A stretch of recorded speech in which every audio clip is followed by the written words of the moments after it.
Bonjour Ludivine, bonjour tout le monde et bienvenue lors de ces vidéos qui nous permettent de connaître mieux la FIP et aussi les membres de la FIP.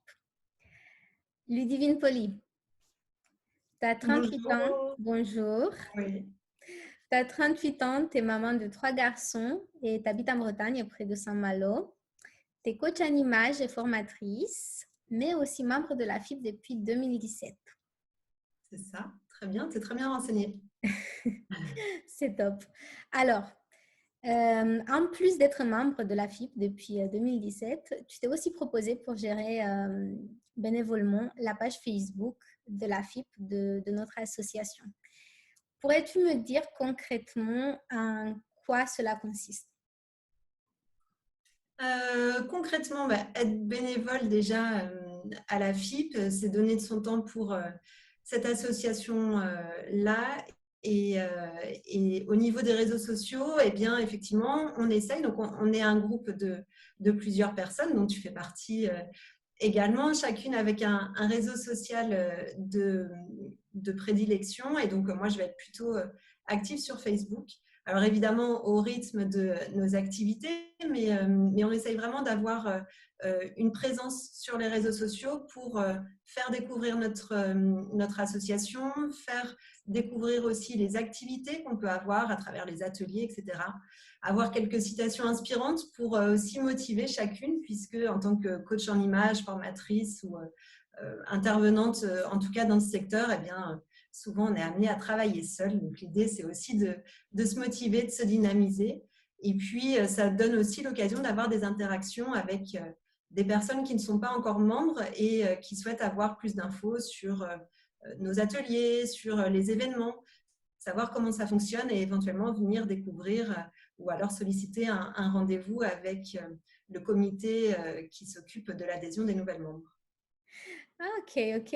Alors, est-ce que tu pourrais nous donner un peu plus de détails? On va faire comme une sorte de derrière les coulisses. Comment ça se passe concrètement? Est-ce que déjà, quels sont le type de personnes qui nous contactent via Facebook? Est-ce que ce sont plutôt des conseillers en images ou est-ce que ce sont tout simplement des personnes? Est-ce qu'ils sont intéressés par les prestations? Est-ce qu'ils sont intéressés par les formations? Enfin, voilà. Souvent, ce sont des personnes qui découvrent la fédération et ce sont des personnes qui exercent. J'ai notamment répondu à des messages de coiffeuses qui ont une formation en conseil en image, mais qui aimeraient développer leur pratique, ou alors des consoeurs qui se sont formés récemment et qui se retrouvent assez isolés dans la situation qu'on est en train de vivre actuellement et qui, du coup, eh bien, m'interrogent, savoir comment on fait pour adhérer à la FIP, quand sont les prochains ateliers. Donc, c'est vraiment l'occasion aussi bien, de répondre à toutes ces personnes-là via les messages privés et puis évidemment de montrer ce qu'on fait à travers les reportages photos, etc. sur nos réseaux sociaux. C'est top ça. Et du coup, enfin, c'est qui, par la suite, par exemple, si quelqu'un veut adhérer, comment ça se passe et on te contacte sur Facebook, quelle est la suite?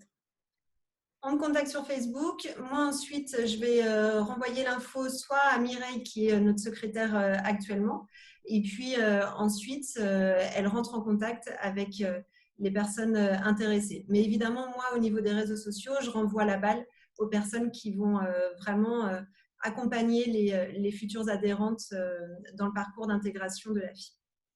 Voilà, donc c'est simple, hein. Oui, c'est ça.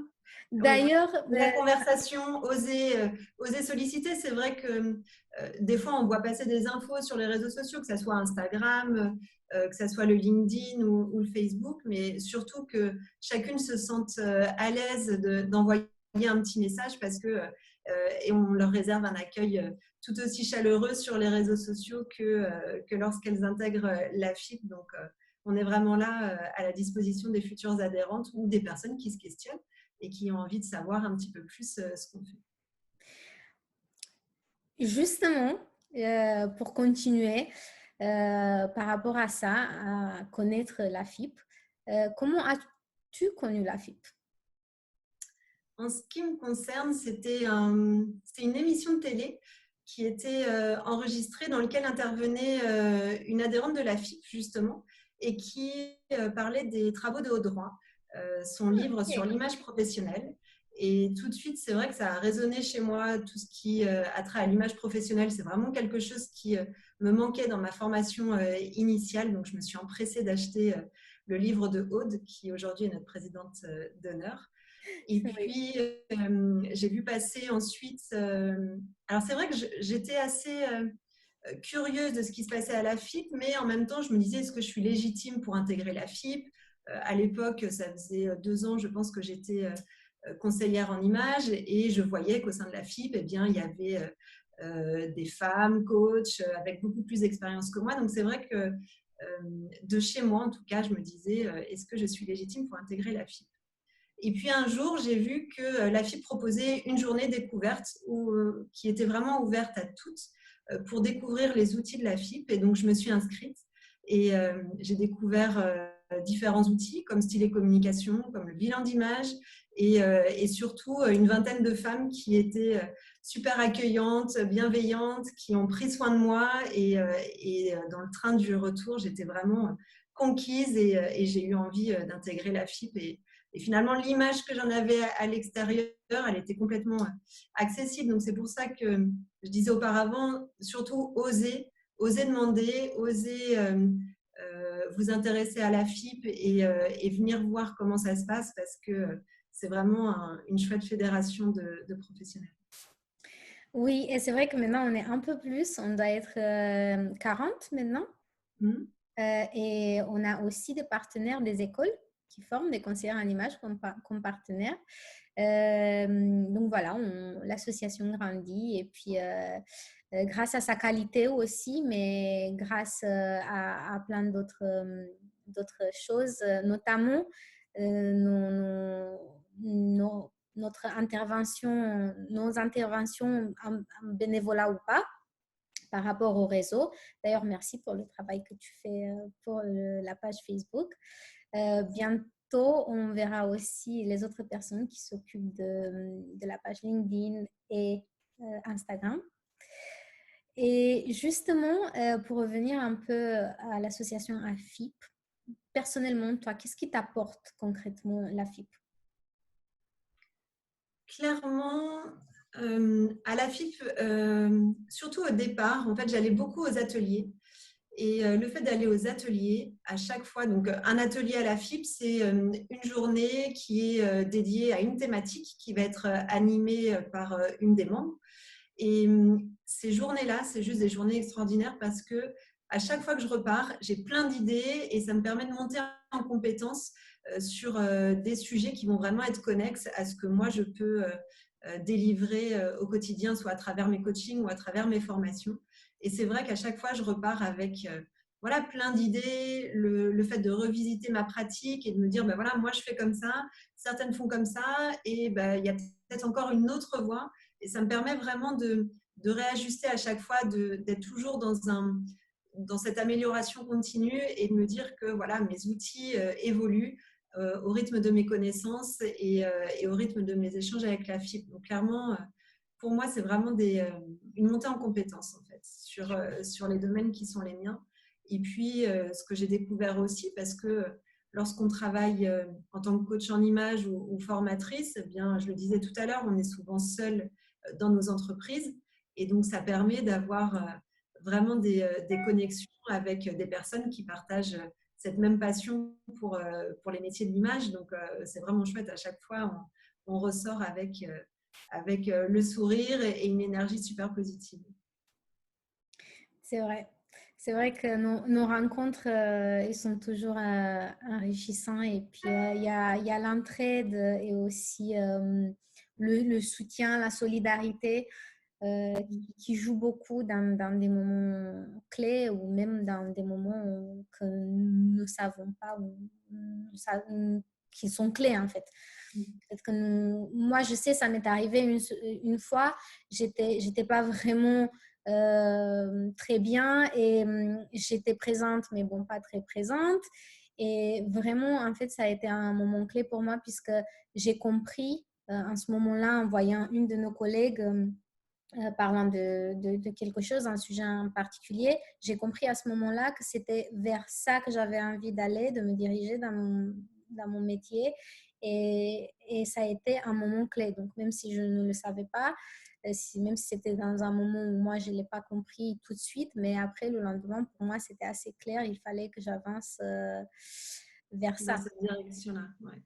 Oui, puis Exactement. au-delà de ça, c'est vrai que les échanges qu'on peut avoir ensemble pendant les ateliers, on peut aussi les avoir pendant des échanges informels. Et c'est vrai que toute cette année, on a vraiment aussi développé la communication interne au sein de la FIP avec Slack qu'on utilise pour rester connectés les unes aux autres. Et ce qui est génial, c'est que dès lors qu'il y en a une qui a une prestation qui sort un peu de son habitude, les filles, comment vous feriez dans telle ou telle situation?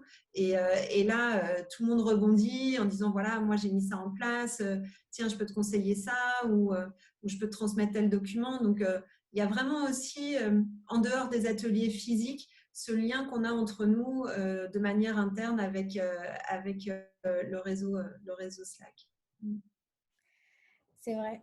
Et est-ce que j'aimerais bien que tu me parles un peu de ton parcours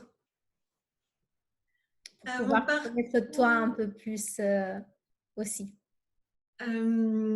alors, je peux commencer mon parcours, on va dire plutôt au moment où je me suis formée à l'image, même si, enfin, je peux peut-être te dire deux petits mots auparavant. En fait, initialement, moi, j'ai un master en commerce international que j'ai eu en Angleterre et donc j'étais plutôt destinée pour travailler dans des environnements internationaux, dans des grandes structures. Et j'ai travaillé notamment ensuite dans une enseigne de prêt-à-porter au service achat. Suite à ça, voilà, la vie a fait que j'ai arrêté de travailler dans cette entreprise-là et j'ai lancé un blog qui à l'époque s'appelait Local Adresse sur lequel je faisais du repérage shopping et ça me permettait en fait d'avoir une communauté de femmes qui suivaient un petit peu les différents repérages que je pouvais faire sur le web. Et en fait, c'est cette communauté de femmes qui me suivait qui m'a sollicité pour du conseils personnalisés, notamment du tri de la garde-robe, de l'accompagnement shopping. Donc au départ, je l'ai fait de manière un peu intuitive et puis en fait, j'ai vraiment pris énormément de plaisir à les accompagner, mais je ne concevais pas donner du conseil sans me former au métier. Et donc c'est en 2000, je ne sais plus trop, 14, que j'ai dû me former au conseil en image. J'ai commencé à exercer en 2015. Et puis, vraiment dans un premier temps, pour accompagner ces femmes-là sur la confiance en soi, l'estime de soi, mais très rapidement, en fait, j'ai raccroché avec le monde de l'entreprise. J'ai animé des formations en sous-traitance. Et puis, en 2020, eh bien, j'ai officialisé mon activité de formation en propre, on va dire, avec la création de Learnim, donc, qui est mon organisme de formation spécialiste de l'image et de la posture professionnelle. Organisme au sein duquel je vais accompagner des managers sur leur posture avec leurs équipes. Je vais également former des équipes de vente. Je vais amener aussi tout ce qui concerne les outils du conseil en image pour les conseillers de vente en prêt-à-porter. Et puis, en parallèle, je continue d'accompagner mes clientes et notamment à travers des programmes en ligne sur l'image de soi. Et donc voilà pour la partie qui me concerne en tout cas. Mais c'est vrai que plutôt deux casquettes, à savoir la formation professionnelle d'une part avec Learnim et puis de l'autre l'accompagnement de femmes sur s'exprimer pleinement, prendre sa place à travers son image et notamment à travers le vêtement qui est pour moi une source inépuisable de communication. Donc, voilà. C'est vrai. Et puis, c'est vrai aussi que pour notre métier, et je le confirme, il n'y a pas seulement le côté particulier, il y a aussi le côté entreprise. L'un va avec l'autre. Donc, souvent, dans le conseil à l'image, on se retrouve à faire les deux et on fait les deux. Et pour clôturer notre échange, pourrais-tu nous raconter un de tes meilleurs souvenirs dans ce métier ou quelque chose qui, voilà, qui t'a marqué un peu? J'en ai plein, c'est difficile de m'en demander qu'un, C'est Andrea. toujours difficile. C'est toujours difficile. Après, si tu veux, tu peux raconter deux, trois. Vas-y. Euh, j'en ai deux là spontanément qui me viennent en tête, mais c'est vrai que dans la mesure où la FIP est vraiment spécialisée aussi dans notre posture professionnelle et on est beaucoup à exercer aussi dans le monde de l'entreprise. Un des exemples qui me vient en tête, c'est notamment une jeune femme qui est venue me voir à un moment donné en me disant, voilà, moi j'ai un poste de directrice qualité dans une entreprise, je suis entourée d'hommes et je me rends compte que lorsque je rentre en salle de réunion, eh bien, en fait, je ne suis pas crédible à leurs yeux, on ne m'écoute pas, on ne me regarde pas. Et en fait, je commence à être crédible lorsque je m'exprime à travers les mots et c'est à ce moment-là seulement qu'ils voient ma compétence. Et en fait, lorsqu'elle m'a dit ça, ça m'a tellement, je ne sais pas comment te dire, mais c'est vrai que je trouvais ça tellement injuste de se dire que voilà, elle n'est pas considérée dans son métier, aux yeux de ses collègues, elle n'est pas crédible. Et donc, eh bien, ensemble, on a travaillé sur son image, on a essayé de voir finalement par quels aspects elle pouvait mettre en cohérence eh bien, elle, ce qu'elle était, à savoir sa personnalité, la personne qu'elle est, mais en même temps, comment faire ressortir dans son environnement professionnel eh bien, ses talents, ses compétences, pour faire en sorte justement de mettre en cohérence bien, la personne qu'elle ressentait à l'intérieur d'elle, pour que ça soit visible par ses collègues de travail. Et vraiment, je pense que le fait d'avoir fait ce travail avec elle, euh, elle me l'a livré à la fin de cet accompagnement, c'était de se dire, bah voilà, merci parce que aujourd'hui, quand j'y vais, je me sens confiante et je sais que à travers mon image, j'envoie les bons signaux, j'envoie la bonne image et je me sens crédible et je me sens tout aussi légitime que ces directeurs. Donc voilà, c'était vraiment quelque chose qui a marqué en tout cas le début des accompagnements que j'ai pu faire pour des personnes qui avaient des objectifs professionnels. Et voilà, c'était vraiment un moment fort dans mes accompagnements et ça rejoint aussi un petit peu l'engagement pour les femmes qui veulent aussi mais, prendre leur place dans certains contextes et qui ne se sentent pas toujours légitimes ou crédibles, mais elles ont tout aussi leur place et le travail sur leur image, ça booste aussi leur confiance et ça se ressent ensuite à l'extérieur dans leurs échanges. Donc, ça, c'était un partage que je voulais te faire. C'est vrai que c'est assez valorisant de savoir qu'on puisse participer un tout petit peu dans le cadre de quelque chose de si important pour quelqu'un. Et ça rejoint un peu ce que je disais tout à l'heure. Le personnel va ensemble avec le professionnel, donc on ne peut pas trop les dissocier. Et voilà, Ludivine, merci beaucoup d'avoir passé ce moment avec moi et de nous Merci à avoir toi. permis de te connaître mieux et de connaître mieux aussi la FIP. Et puis, moi, je te souhaite une très belle journée. Et merci aussi à vous, ceux qui ont regardé cette vidéo. Et je vous dis à bientôt pour une autre vidéo pour qu'on puisse connaître quelqu'un d'autre de la FIP. Merci beaucoup, Andrea. À bientôt, tout le monde. Au revoir.